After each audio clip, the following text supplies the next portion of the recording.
Tela branca. Lei Paulo Gustavo. Ministério da Cultura e Governo Federal. Em meio ao desenho de uma prótese a frase, uma história de Daiane Pradella. Fotos em que mostram a linha do tempo da jovem é apresentada, iniciando pela sua infância até a vida adulta. Eu sempre fui uma menina muito alegre, muito divertida, muito intensa. Sempre gostei de viver todos os dias como se fosse o último dia da minha vida. Logotipo de uma prótese em meio a um pequeno círculo na cor rosa envelhecido. Ao lado o título, Transformador. Jovem mulher de cabelos escuros, lisos e longos. Veste uma blusa branca e calça jeans. No canto abaixo, Daiane Pradella, palestrante. No dia 5 de setembro de 2010, foi o dia em que eu morri, mas eu continuo vivendo. Eu tinha só 20 anos, uma vida inteira pela frente, pessoas que lutaram por mim. Eu não tinha aquela opção de me entregar, porque não era só a minha vida que ia, mas a vida das pessoas que estavam na minha volta. Então eu continuei, um dia de cada vez, dias bons, outros nem tantos. E hoje, eu com 35 anos, não superei. Eu sei que é bem chocante dizer isso, mas eu não superei e talvez eu nem supere, porque eu dormi no dia 3 pro dia 4, uma Daiane com 2 pernas, independente, e de repente acordei uma outra Daiane, dependendo das pessoas, tanto no hospital quanto hoje em dia. A cena começa em uma festa. Pessoas brindam com copos nas mãos.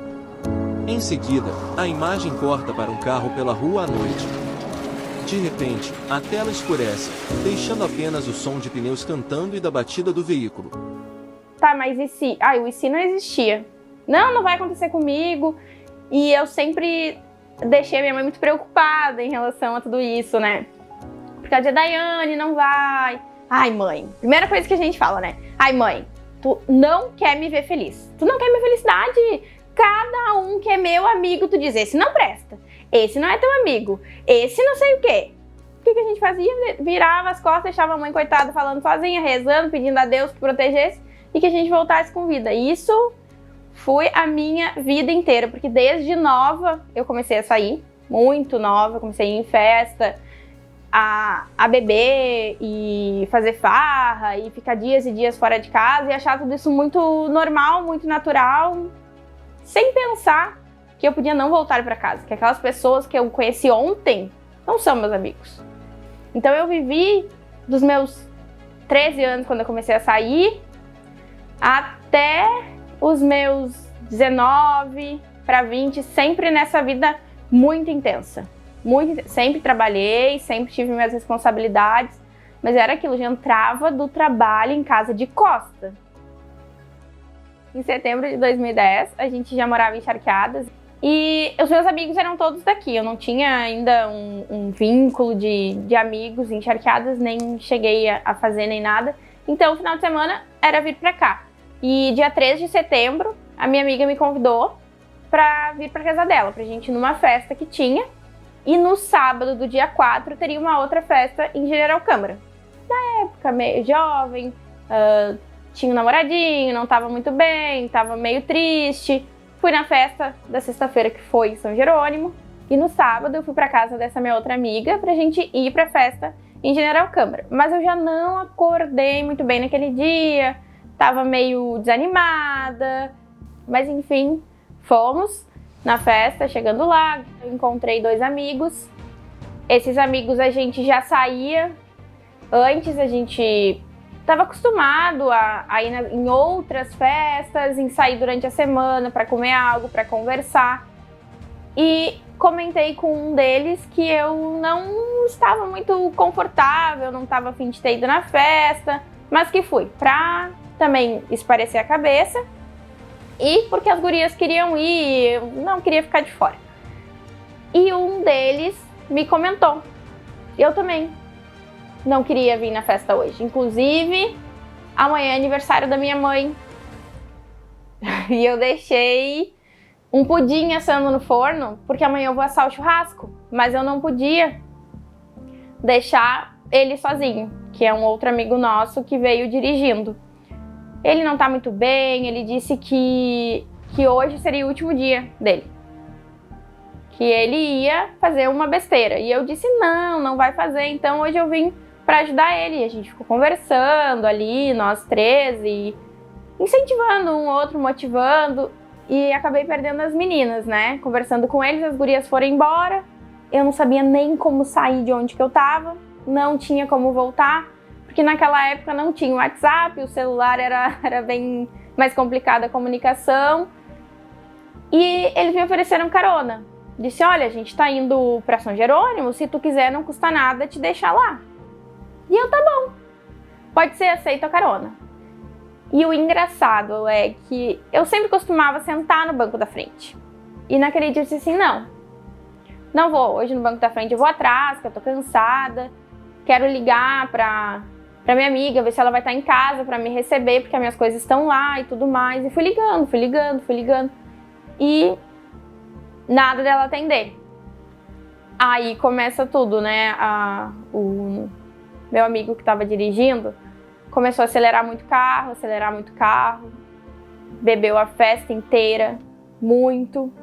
Então, assim, eu olhava ali, tava 150, tava 180 e ele tinha mexido no motor do carro e na festa ele comentou que ele mexeu no motor do carro justamente para ver até quanto o carro colocaria. E a gente pedia para ele, fulano, diminui, porque a gente sentia que o carro não encostava no chão. E aquilo ali vai dando uma apreensão, assim, sabe? E passa um filme na tua vida. É tudo muito rápido. Quem vive aquilo é tudo muito rápido, é uma tensão, é uma gritaria, é um dizendo não corre, o outro tentando parar e o carro indo. E aí tu reza, tu lembra da tua mãe, tu lembra da tua família e aquele desespero e não tem o que tu fazer. E a gente tava indo em cima da ponte de General Câmara e de repente eu só lembro que o caroneiro, meu amigo que tava do lado, girou a direção porque o motorista não teve reação nenhuma, ficou assim e o carro derrapou. Eu bati a cabeça na porta e apaguei. Ali não lembro. Quando eu acordei, eu já estava em cima de uma cerca de arame farpado. Um amigo, uma distância de mais ou menos 1 metro, o outro um pouquinho mais. E acordei assustada. Aquela coisa que tu não sabe se morri, tô no céu, onde que eu tô sonhando. Na hora eu olhei, não tinha nenhuma fratura, não tinha nada, a perna estava um pouco dura, mas não tinha fratura exposta, não tinha nada. Então eu caminhei até os meninos e infelizmente vi que eles já tinham vindo a óbito, né? Nisso vinha vindo um senhor, que a gente acabou entrando na fazenda dele, bem assustado. E na hora a gente fica muito nervosa, assim, não acredita naquilo. É como se, não, eu vou acordar, isso vai passar. Porque ele veio e disse, moça, tu tá bem? E na minha cabeça eu só disse assim, eu tô ótima, liga pro meu pai. Na hora eu só tinha o número do pai gravado, liga pro meu pai que ele me busca, eu acho que eu só quebrei a perna. E ele, moça, não, isso é sério, seus 2 amigos vieram a óbito. E nisso chegou os bombeiros e a gente foi pro hospital, recebeu os primeiros atendimentos. Ainda não tinha acreditado em tudo aquilo, assim, tava bem, não tinha chorado até então, meu pai foi lá. Mas quando eu vi a minha mãe, eu acho que foi o baque maior, sabe? E eu lembro que eu tava deitada com tipo um papel alumínio, assim, tava muito frio, né? Madrugada de 4 para 5, assim, tudo aconteceu ali entre umas 6h30, 7 horas, sentia muito frio. E parece que quando a gente vê a mãe da gente, aquele consolo, sabe?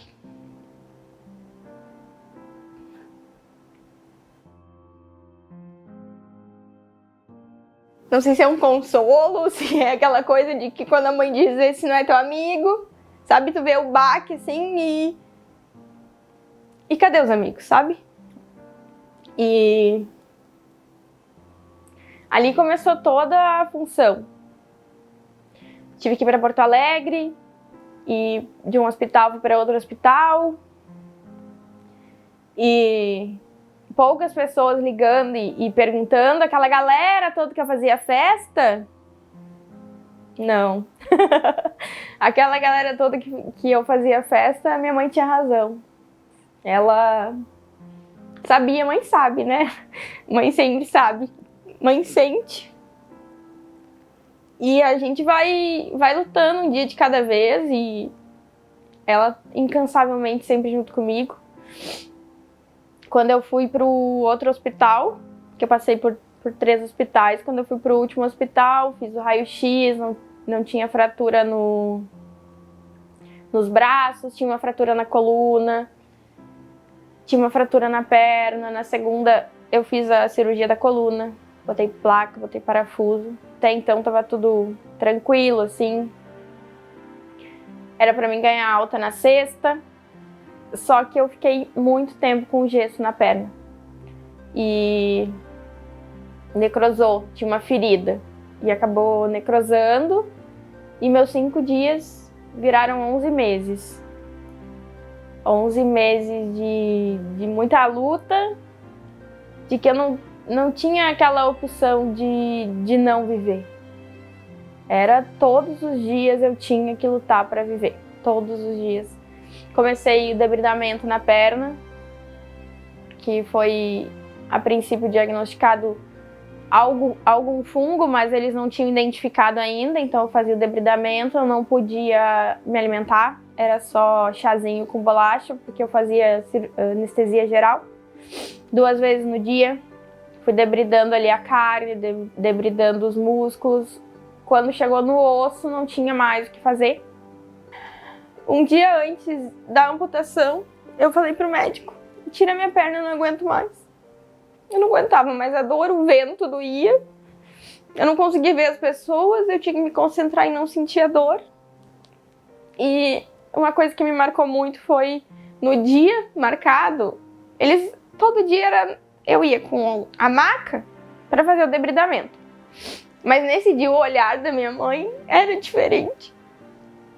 Ela não podia me falar que eu ia para uma amputação porque o meu sistema nervoso estava muito abalado.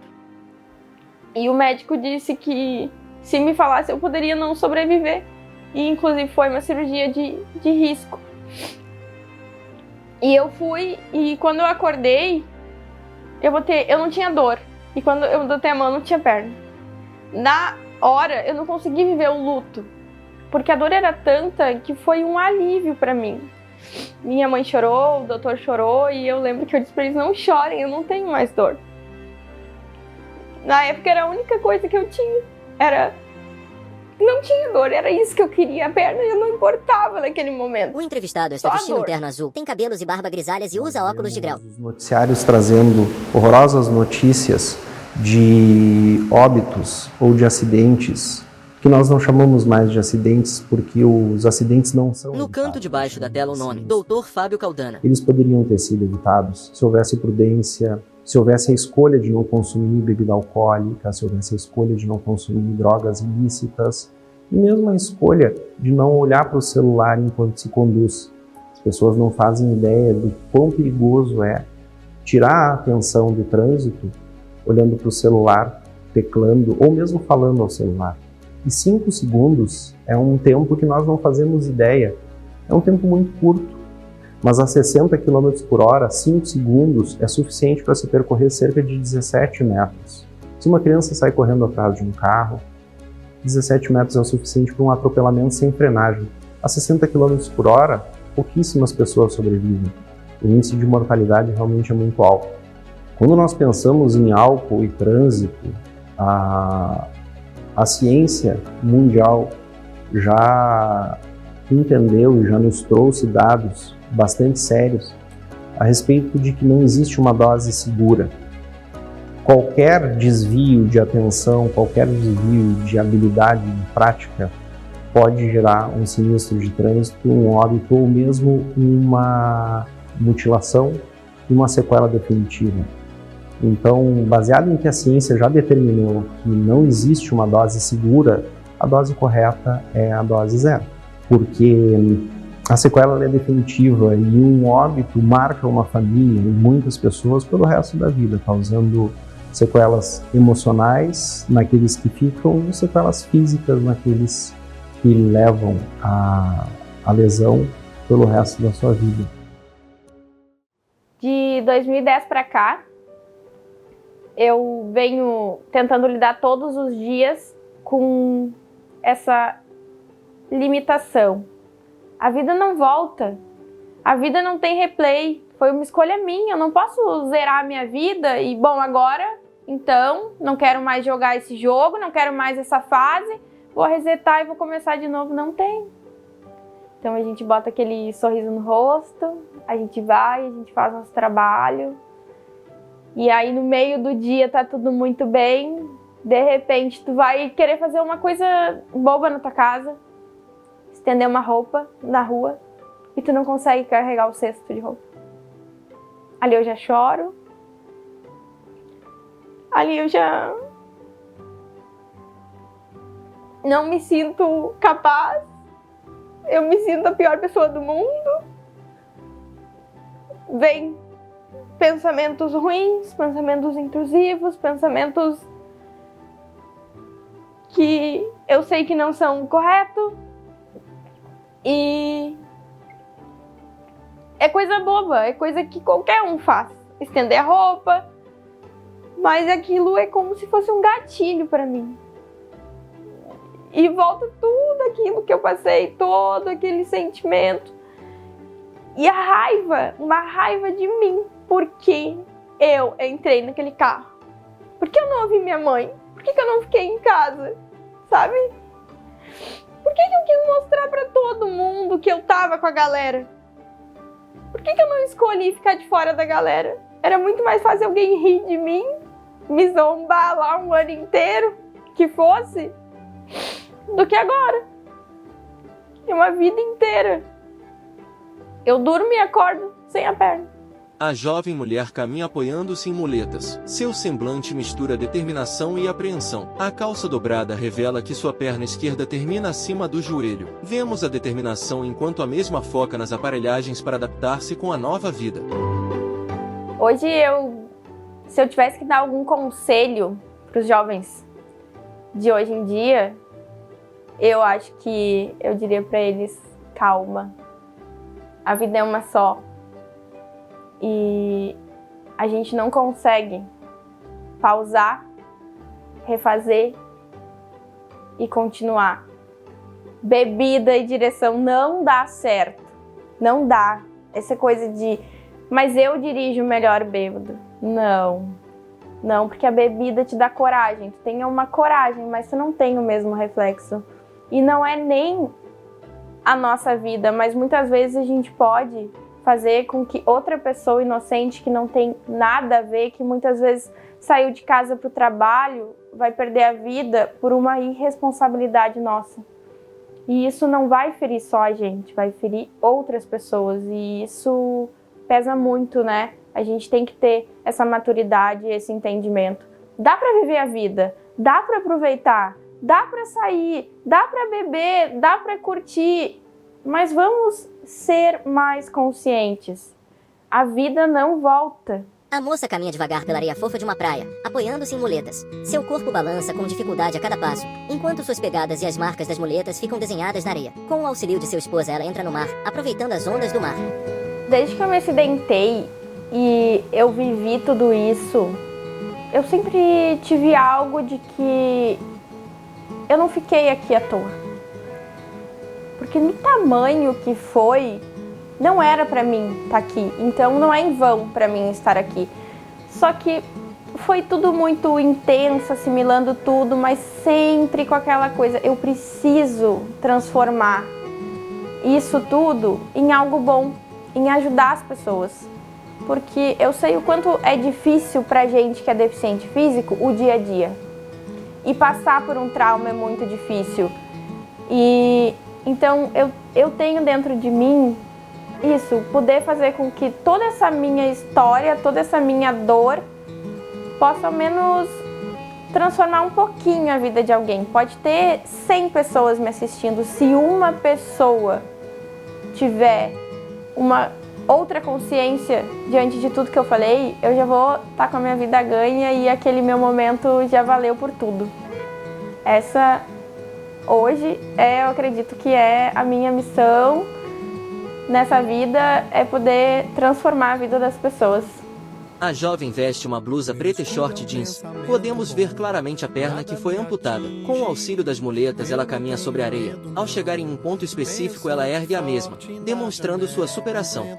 Nas próximas cenas, vemos ela saindo da água. Novamente com seu determinado e sorriso, ela se abaixa com cuidado e senta onde as ondas tocam a terra. Suas mãos afundam na areia molhada, e seus dedos deslizam pelo chão macio. A espuma do mar beija sua pele, e um sorriso tranquilo surge em seu rosto. Ela inspira profundamente, absorvendo o cheiro do oceano, enquanto o som das ondas embala o momento.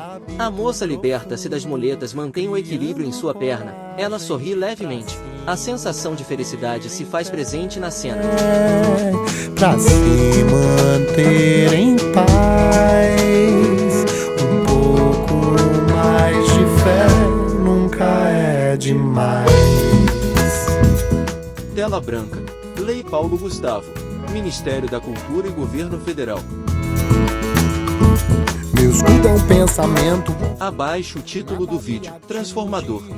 Continuando em tela branca, novamente vemos o desenho da prótese seguido da frase. Uma história de Daiane Pradella. Direção: Isabela Pradella Riz. Direção de fotografia: Roger Riz. Edição: Isabela Pradella Riz. Arquivo de fotos: Bruno Pradella. Audiodescrição em Libras: Stephanie Lomba. Entrevistados: Daiane Pradella Machado, Fábio Caldana. Agradecimento especial: CFC São Jerônimo, Prefeitura Municipal de São Jerônimo, Maria Beatriz Miller Pradella, Daria Maria Miller Pradella, Patrícia Pradella Riz, Maria de Lourdes Maciel, Luiz Carlos Pradella, Baiar Pradella, Tiago Farias. Um pouco mais de fé nunca é demais. Tela branca. Seja consciente. Álcool e direção não combinam.